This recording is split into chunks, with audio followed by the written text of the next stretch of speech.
Bienvenue sur Invest Academy. J'espère que vous avez la forme. Ici, on ne parle pas de spéculation, mais bien d'investissement en bourse à long terme avec les facteurs quality, value et small caps. Cette vidéo ne représente pas un conseil d'investissement. Je suis un simple particulier qui partage son expérience boursière et son avis en bourse. Je ne suis pas analyste financier. Faites vos propres recherches. Dans le cadre de ma review sur le secteur des véhicules récréatifs, et notamment des concurrents de Trigano, je vais analyser les résultats de Knaus Tabbert, donc un concurrent allemand de Trigano qui a été introduit en bourse en 2020, il me semble. Voilà, introduit en bourse en 2020, on se retrouve ici le 23 septembre 2020 tout à fait. Et donc, on va essayer en regardant ces critères-là de savoir ce que vaut la compagnie par rapport à ses concurrents, donc qui sont Immer, la partie Thor Industries, qui est la partie Immer allemande, et Trigano ici, donc ma société favorite qu'on analyse et que je préfère face aux autres. Et je vous le dis direct, la société Trigano est plus qualitative, a des meilleures marges et a une meilleure croissance plus pérenne dans le temps actuellement. Donc ici, on se retrouve tout de suite, on va essayer de remplir la marge opérationnelle de l'activité. On se retrouve ici. Et donc, ces résultats sont sortis le 31 mars, donc il y a 2 jours. Donc on nous dit qu'on a eu 1 milliard de revenus pour la première fois. On a eu 6,7% de marge d'EBITDA. Donc ici, on a 6,7. Donc on est très inférieur à Trigano actuellement. Et même à Immer, la partie européenne de Thor Industries qui a été rachetée en 2019, il me semble. Ici, on va pas mettre la croissance sur 10 ans parce que la société a été introduite il y a trop peu de temps. Ici, exceptional strong finish. Donc on nous dit qu'au Q4, on a eu un bon trimestre. Ici, on a lancé 16 modèles en 2023. Électrification, digitalisation et allègement des véhicules. Donc on veut investir dans une capacité de 35 000 véhicules à mi-2023. On a un carnet de commandes qui est haut, donc en Europe, la demande est forte et les gens peuvent payer, contrairement aux États-Unis, si vous allez voir ma vidéo sur Thor Industries. Et donc, on s'attend à des revenus en croissance et des marges en augmentation également en 2023. Ici, on nous dit qu'au niveau des châssis qui ont posé problème en 2022, on a une amélioration de ce point de vue-là. Ils essayent de plus être trop dépendants de Stellantis pour leurs châssis. On voit qu'au 31 décembre 2021, ils avaient 91% de leurs châssis qui venaient de Stellantis, donc notamment de Fiat, il me semble, qui font pas mal de véhicules utilitaires comment on appelle ça, de châssis. Et là, ils se diversifient sur MAN, Mercedes et Volkswagen. Ici, on a un market momentum, on a une demande pour les motorhomes, donc les camping-cars, les vannes motorisées et les caravanes qui sont très forts en Europe. Ici, on a une baisse de 16,1% d'immatriculation de ce genre de véhicules. Voilà, et on nous dit ici pourquoi on s'attend à une bonne croissance au niveau des perspectives de marché, parce que les véhicules de loisirs en tant que mode de déplacement durable restent pleinement tendance. Les tendances générales telles que la démographie vieillissante, les vacances régionales, la flexibilité du travail de n'importe où continuent de soutenir l'activité. La situation d'approvisionnement des clients finaux continuera de s'améliorer au cours de l'année. Les commandes peuvent être exécutées plus facilement et les temps d'attente pour les véhicules commandés sont de plus en plus courts. Voilà, donc ici on a 1,3 milliard de carnets de commandes. Donc on peut s'imaginer comment ça s'appelle, que Trigano a un carnet de commandes de l'ordre de plus de 2 milliards d'euros de carnet de commandes, je pense. Donc ici, qu'est-ce on se repasse ici. Donc qu'est-ce qu'on cherche ici? Les secteurs, on nous dit pas trop. Voilà, on nous met les l'EBITDA margin. Ah si, on nous les met ici. Donc est-ce que j'ai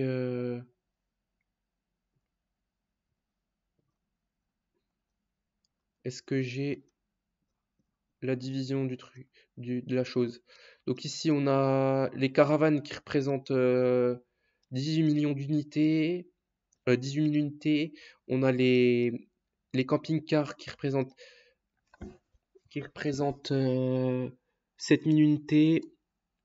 Et les vannes, 4 000 unités. Donc ici, on se place, on se met là.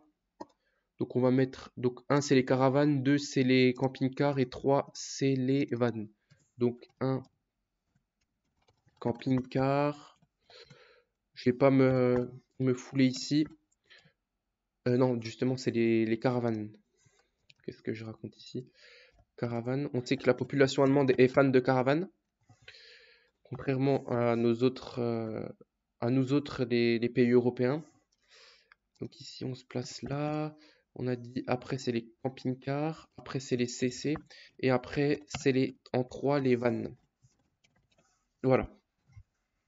Donc ici, non, c'est la marge nette. Je vous ai mis le rendement du dividende. Ce que j'aime bien ici, c'est qu'on cache un peu la marge nette parce que c'est un peu tabou chez Kno Stabert, j'ai l'impression. On met la marge EBITDA, on dit que les marges vont s'améliorer, mais on nous cache la chose.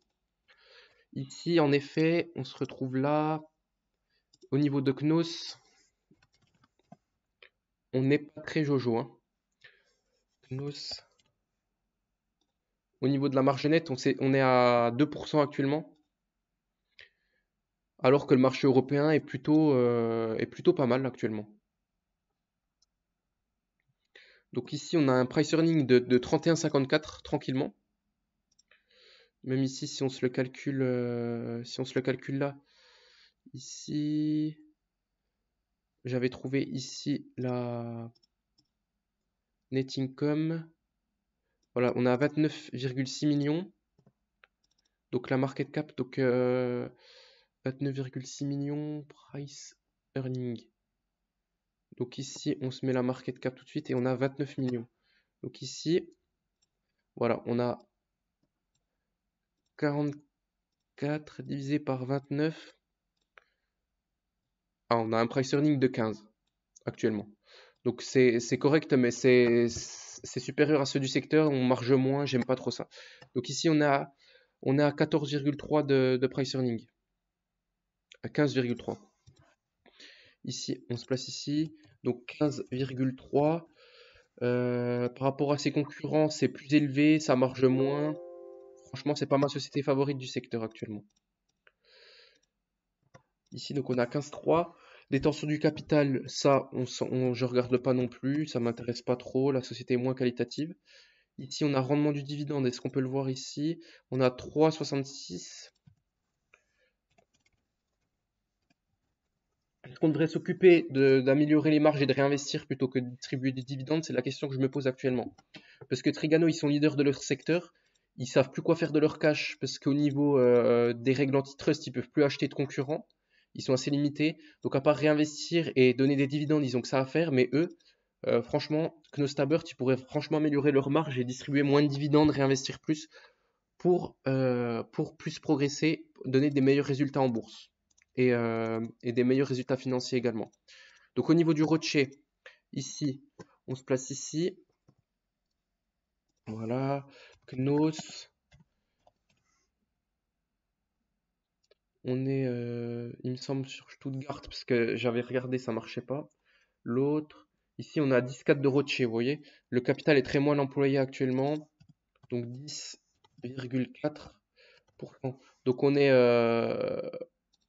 a 2 fois moins de Rocher que Thor et que Trigano. Ça veut dire que au niveau de nos investissements, ils sont moins rentables et on n'aime pas ça. La rentabilité marginale du capital est beaucoup plus faible et on n'aime pas ça du tout.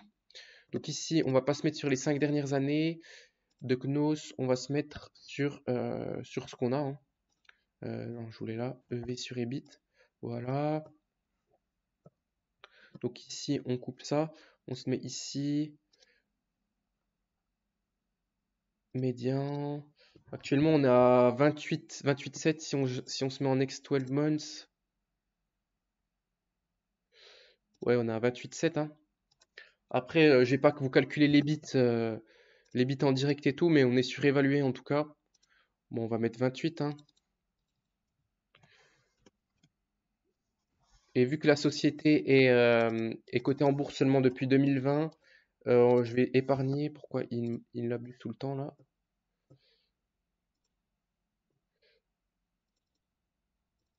Voilà, c'est bon. On va mettre 28 et ici je vais vous épargner ça. Donc on se retrouve tout de suite pour l'évaluation quantitative. Donc entre guillemets, c'est ma société, c'est la société la moins qualitative des trois. Actuellement, je dis bien. Et donc on se retrouve ici au niveau des revenus. Voilà, total revenu, on regarde ce que ça donne. Ici, on a atteint le milliard actuellement, apparemment. Voilà. Donc on est en croissance, introduction en bourse en 2020, donc on n'a pas beaucoup de recul là-dessus. Donc ici, on va se placer sur ce que disent les analystes.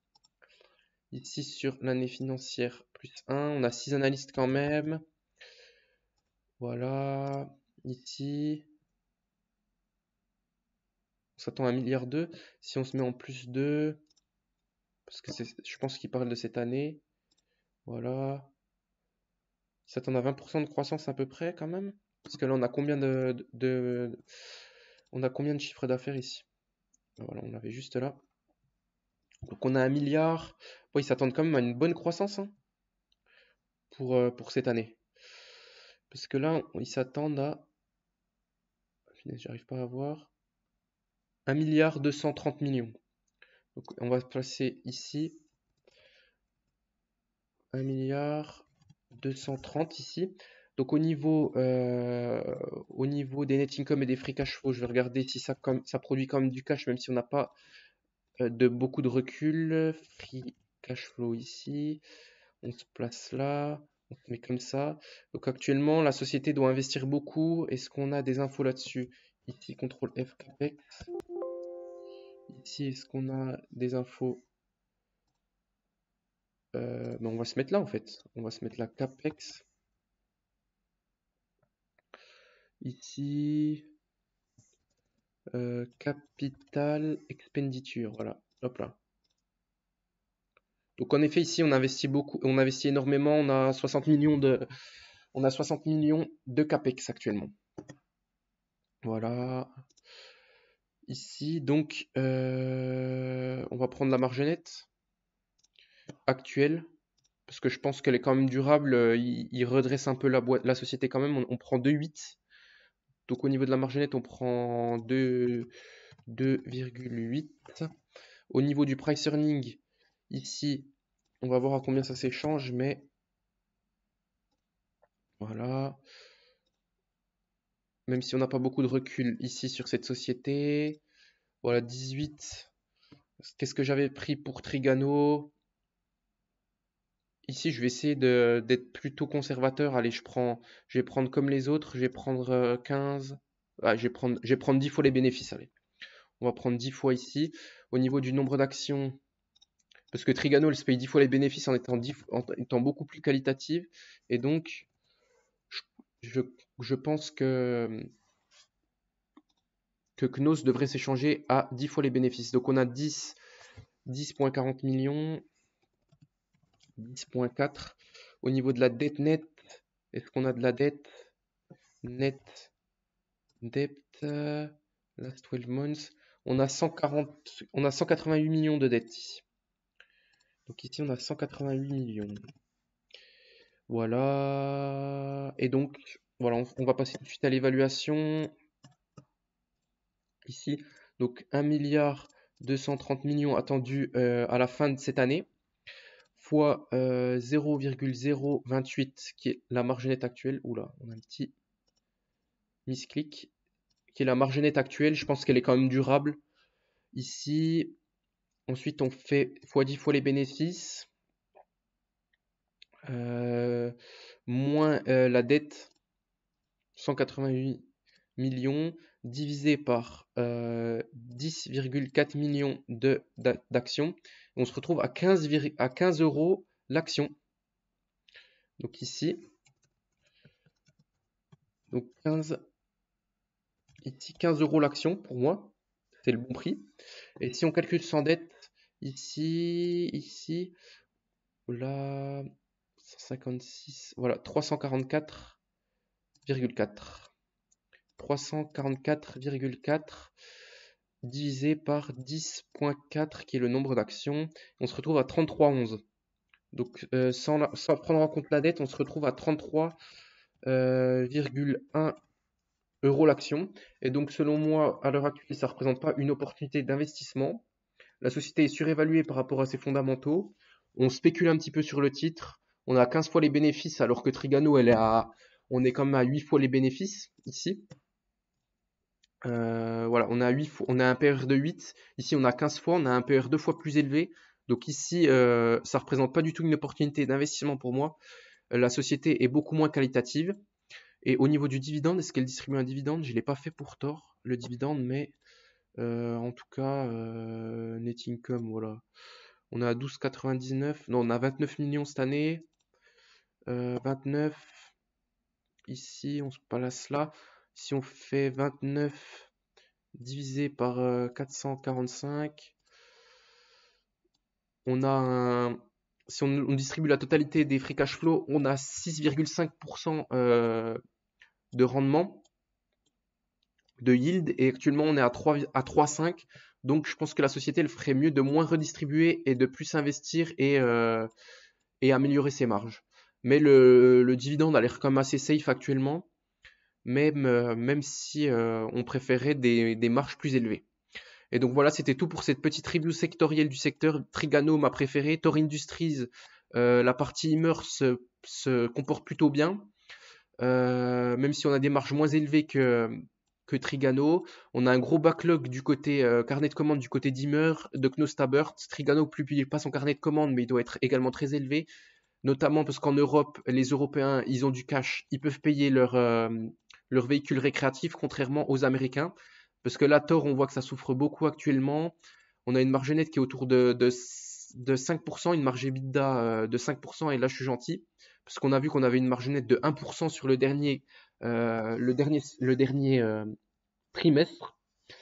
Et au niveau de Knostabert, société cotée récemment, on n'a pas beaucoup de retours, les gens surévaluent la société, et donc clairement c'est Trigano, ma préférée du secteur. Au niveau de la rentabilité, c'est une société familiale, elle est sous-évaluée, on a une bonne marge, et on a un bon espoir de récupération du titre selon moi. On va avoir une très belle année 2023. C'était tout pour moi. On se dit à très bientôt sur Invest Academy. N'oubliez pas de liker la vidéo, de vous abonner et de commenter si ça vous a plu. Ciao ciao.